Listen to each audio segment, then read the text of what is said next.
लेकिन आपका खून खून और दूसरे का खून गाली, ऐसा मत करिए। और आपका घर घर और पप्पू का घर सौतेलेपन। पनोरमा ग्रुप, जो सोचता है वो करता है। आपके अपने सपनों का आशियाना। नमस्कार, देख रहे हैं आप सिटी पोस्ट लाइव और मैं हूं आपके साथ पूजा शर्मा। लोकसभा चुनाव के लिए पप्पू यादव ने अपना स्टैंड क्लियर किया। उन्होंने साफ तौर पर कह दिया है कि कांग्रेस के साथ ही वो रहेंगे और कहीं नहीं जाएंगे। बताते चले आपको कि पूर्णिया में चुनाव खत्म होने के बाद पप्पू यादव ने अपने समर्थकों और कार्यकर्ताओं के साथ बैठक की। बैठक के दौरान मीडिया से बातचीत करते हुए नजर आए तो वही नेता प्रतिपक्ष तेजस्वी यादव पर इशारों में हमला बोलते हुए नजर आए। आपको बताते चले कि पप्पू यादव ने कहा कि पूर्णिया में किस तरीके से अपने गुंडों को कहकर हमें जान से मरवाने की कोशिश की जा रही थी, ये तो सभी ने देखा, यह सबके सामने है। भद्दी भद्दी गालियां दिलवाई गई जो कि निंदनीय है। ये काम किसके द्वारा किया गया, ये बात सभी लोग जानते हैं। इशारों में पप्पू यादव तेजस्वी यादव पर बरसते हुए नजर आए तो वही उन्होंने मधेपुरा सीमांचल कोसी को लेकर भी उन्होंने कहा कि वो वहां जाएंगे और जहां जहां कांग्रेस के प्रत्याशी खड़े हैं वहां उनके लिए वो प्रचार करेंगे। इसी के साथ साथ तमाम मुद्दों को लेकर क्या कुछ कहते हुए नजर आ रहे और किस तरीके से तेजस्वी यादव पर बरसते हुए नजर आ रहे हैं पप्पू यादव, पहले आप वो सुने। जहाँ भी जो जिम्मेदारी दी जाए कांग्रेस के लिए, जिन लोगों ने अंतिम तक सिर्फ गाली गलौज दिलवाया, माँ बहन तक को गाली दिलवाया, मधेपुरा जाओ, मधेपुरा के खून हो, मधेपुरा भागो, मेरी माँ बहन को गाली दिलवाई और बैठ के गाली दिलवाई और गोली मरवाने की बात की गई कि हम घर ढूक के मार देंगे। अब इससे ज़्यादा क्या बचा। पूर्णिया में जिस तरह से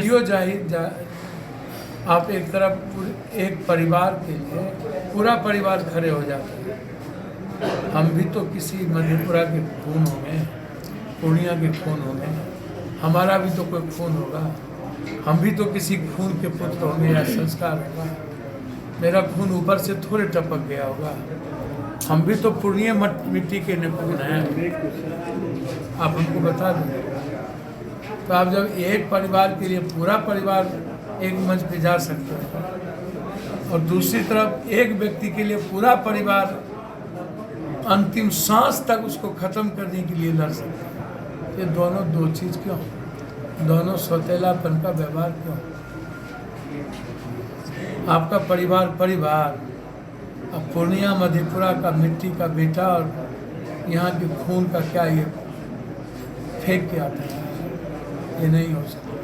एक अंतिम सवाल है सर, पूर्णिया में जैसा कहा गया शीर्ष राजद नेतृत्व के द्वारा, युवराज के द्वारा इंडिया नहीं एनडीए को वोट करिए, तो आप सिर्फ कह रहे हैं कांग्रेस जो कहेगा करेंगे, तो मधेपुरा में क्या होगा सर? भैया मैं आपको बता दूं, कांग्रेस कहेगा नहीं, जहां कांग्रेस पार्टी खड़ी होगी वहां उसके लिए काम करेंगे। और दूसरी चीज़ इतना ही नहीं, अंतिम दिन वीडियो जारी मेरे खिलाफ महाराजा के द्वारा और रात भर फोन घुमाए गए जदयू के वोट देने। एक तरफ एक जगह एनडीए है, दूसरी तरफ इंडिया के।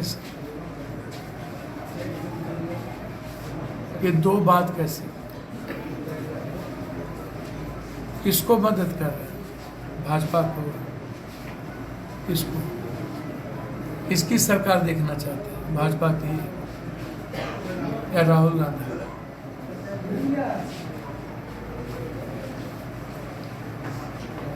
तो ये भाजपा के लिए काम नहीं, 2024 के लिए लड़ाई बड़े महाराजा और राजा की नहीं है, 2025 के लिए लड़ाई है।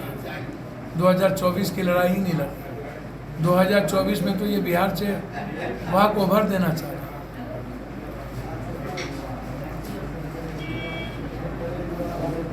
इसलिए मैं तो साथ हूँ, मैं तो हमेशा रहूँगा।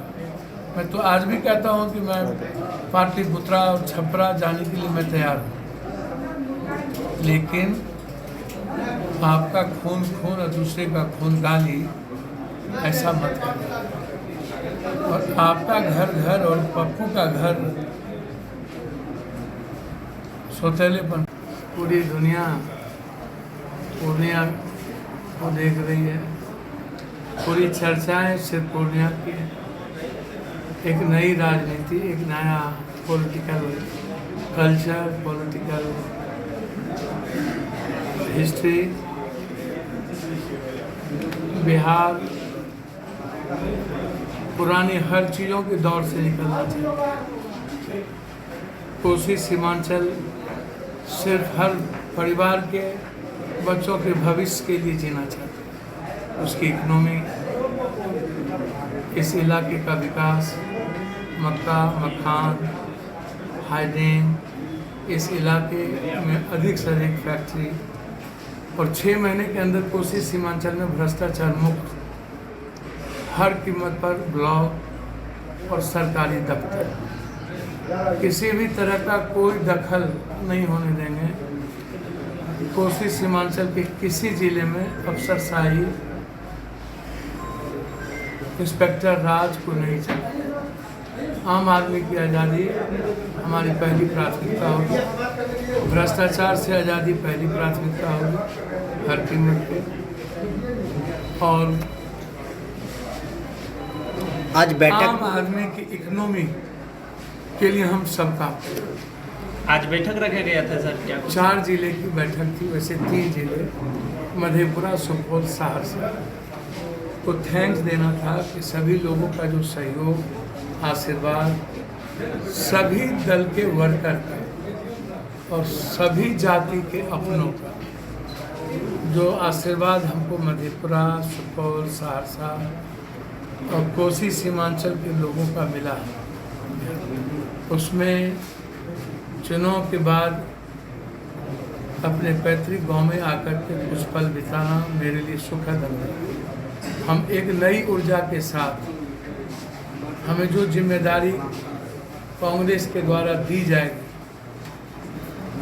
उसका कर्तव्य का निर्वहन करेंगे। अभी हम धनबाद, गोड्डा, अन्य जगहों पर काम करेंगे। मधेपुरा, सहरसा, सुपौल, यहाँ पर हम लोग कंप्लीट रूप से इस इलाके का जो सम्मान, स्वाभिमान और इस इलाके का भावना का ख्याल रखते हुए हमारे साथी काम करें। जो भी पटना, दिल्ली के दल नेता सेंटिमेंट के साथ खिलवाड़ करते हैं, जज्बात के साथ खिलवाड़ करते हैं, वो अब नहीं चलेगा, ना वो होगा। तो क्या लगता है सर, जो पूर्णिया की जातीय आधार पर इमोशंस को खेलना पप्पू यादव के प्रति वर्कर और जात का समर्पण हो जाना और पप्पू यादव उसके इमोशंस और जज्बात के साथ खेलता रहे, तो ऐसे पप्पू यादव जैसे नेता की जरूरत उस समाज को नहीं होनी चाहिए। इसीलिए वर्कर का जहाँ सम्मान होगा, हित होगा, क्षेत्र का जहाँ विकास की बात आएगी, बिना जाति धर्म के हमारे साथी, हम लोग अपने साथियों की भावना का ख्याल रखेंगे। हम लोगों ने 2025 की तैयारी शुरू कर दी। अब मेरा लक्ष्य 25 है, दूसरा कोई लक्ष्य नहीं है। हम लोग आराम से कोसी सीमांचल का विकास बगैर मिथिलांचल का विकास बगैर सरकार में हिस्सेदारी या भागीदारी या बिना सरकार के नहीं हो सकती।